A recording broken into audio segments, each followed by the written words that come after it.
बेळगावमध्ये मराठी भाषिकावर अन्याय, अत्याचार, मुस्कटदाबी होत आहेत. मात्र त्याच्याविषयी शासनानं भूमिका स्पष्ट केली पाहिजे. माननीय सभापती महोदया, माननीय उपमुख्यमंत्री महोदयांनी शासनाची भूमिका सुस्पष्टपणे मांडली आहे.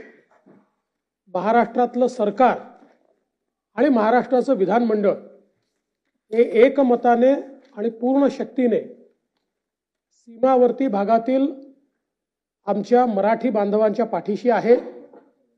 आणि ज्या प्रकारे कर्नाटकमध्ये आमच्या मराठी बांधवांवर अत्याचार होतोय त्याचा निश्चितपणे आम्ही सर्व निषेध करतो. एक प्रकारे भारताच्या संविधानाने प्रत्येक नागरिकाला दिलेला जो अधिकार आहे या अधिकाराचं उल्लंघन कर्नाटकमध्ये चाललेलं आहे आणि त्या ठिकाणी मराठी भाषिकांचा मेळावा देखील घेता येणार नाही अशा प्रकारची अतिशय संकुचित भूमिका ही घेण्यात आलेली आहे. परंतु आपण सर्व लोक निश्चितपणे आपल्या या मराठी बांधवांच्या पाठीशी आहोत.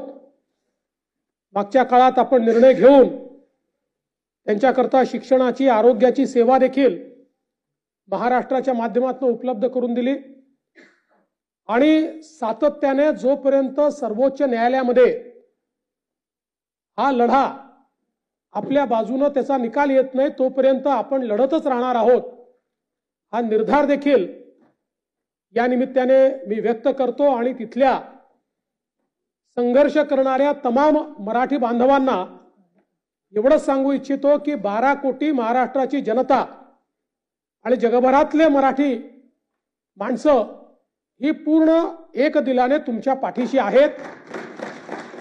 आणि जोपर्यंत बेळगाव, कारवार, निपाणीसह आमचा संयुक्त महाराष्ट्र तयार होत नाही तोपर्यंत हा लढा सुरूच राहील अशा प्रकारचा निर्धार या ठिकाणी मी व्यक्त करतो.